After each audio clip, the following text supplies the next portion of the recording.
Good morning. It is Monday, May the 20th, and this is The Drill.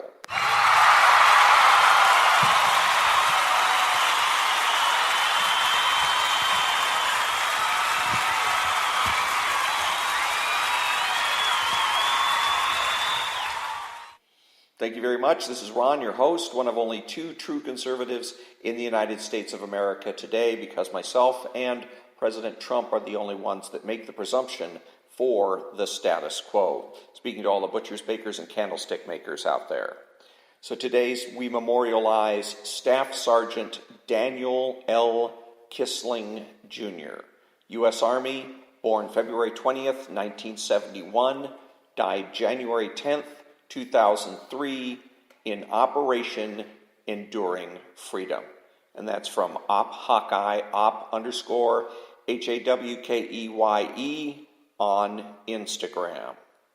So today I want to get back into doing what I was doing for a number of episodes, and that is the Ayn Rand lexicon. So today's concept of the day is Dark Ages. The infamous times you call the Dark Ages were an era of intelligence on strike, when men of ability went underground and lived undiscovered, studying in secret, and died, destroying the works of their mind, when only a few of the bravest martyrs remained to keep the human race alive. Every period ruled by mystics was an era of stagnation and want.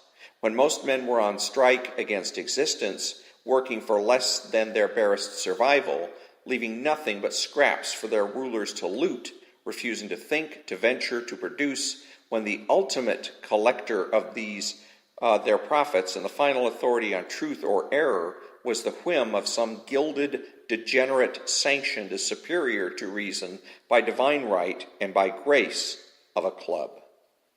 In the history of Western civilization, the period known as the Dark Ages, after the fall of the Roman Empire, was a period when Western Europe existed without any social organization beyond chance local groupings clustered around small villages, large castles, and remnants of various traditions, swept periodically by massive barbarian invasions, warring robber bands, and sundry local looters. It was as close to a state of pure anarchy as men could come.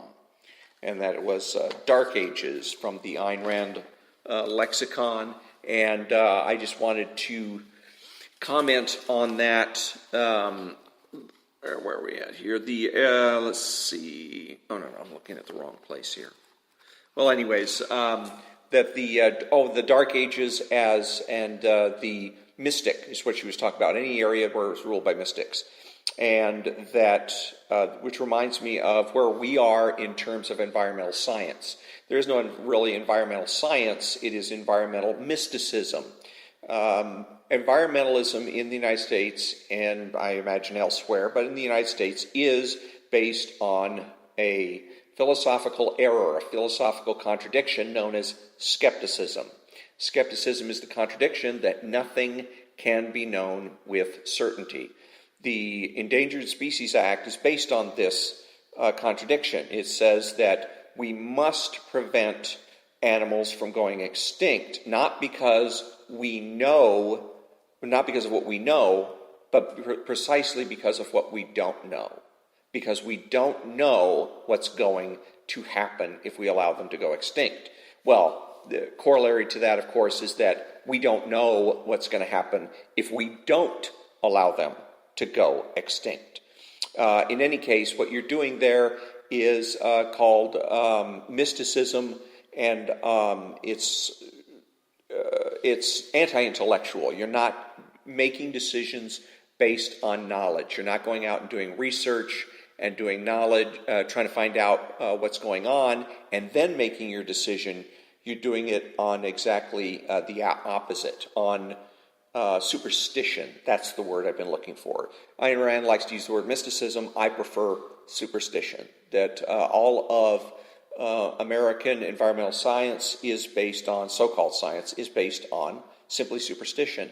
The same thing that goes with the global warming people that are advancing the superstition of global warming. They want to get people to walk away from knowledge and become superstitious. Superstitious people are easy to lead. People that are knowledgeable are not. So it makes it a lot easier for the left to do, force you to do their bidding. Let's see what we got here. So right now I want to play a clip of from the Rush Limbaugh show about what MAGA means to Trump. Let's see if we can get this going.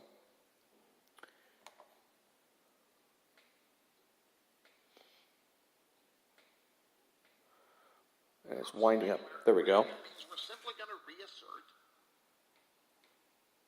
that we're going to put our interests first.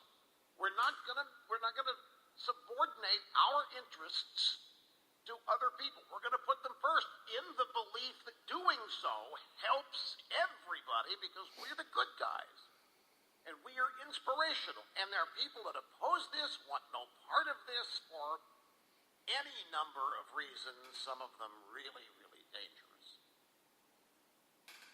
Okay, so he's got it for the most part right, but he just doesn't have the philosophical angle on this down, and that is that Donald Trump is deeper than what most people give him credit for, and in large part because he's not a politician. Politicians are slavishly devoted to politics and political theories and whatnot, and look at the world the way Rush Limbaugh does, that politics rules and everything else basically follows politics, and it's not so. It is our philosophy goes first, then our culture, then politics. So in this particular case, Donald Trump wants to go ahead and make America great again because of reality. He's basically what he's doing is acknowledging reality. He's coming out and saying, "Look, people, let's get real about this. America is the greatest country on the face of the earth. It is the greatest country economically. It is the greatest country militarily, and it is the most moral country on earth, moral and ethical country on earth. It is the one that most people, if they've got anywhere that they want to immigrate to in the world, are going to want to immigrate to. People at the border, there is supposedly people from at least 40 different countries that are at our southern border trying to get into the United States as we speak, that are trying to get in as refugees, trying to get in on asylum, that kind of thing. So Donald Trump is acknowledging reality. And what the left hates about this is reality is limiting. If you can ignore reality, pretend reality doesn't exist, the theory is that you can then do anything. That's part of the payoff of skepticism. Skepticism's payoff is the possibility thinking that anything is possible. Because if nothing can be known with certainty, then anything is possible, including perfection and a perfect society. And so that's why they don't want to make America great again. They want the perfect world. One world government. You've seen the bumper sticker that says, one planet, one people. It used to say, one planet, one people, please. Now they dropped the please. And so many very often you see bumper stickers in there, commands, not requests, but commands, ordering people to do certain things. It's what is some of the ones about getting along, where they have the various religious symbols, and they're obviously commands. Get along, period, not please get along. So, but anyhow, the left wants to create a perfect society, and in order to do so, we have to suspend reality or suspend our knowledge of or belief in reality in order to do so. So that brings me to the conclusion of another episode of The Drill, and until next time, thank you very much for listening, and have a great day.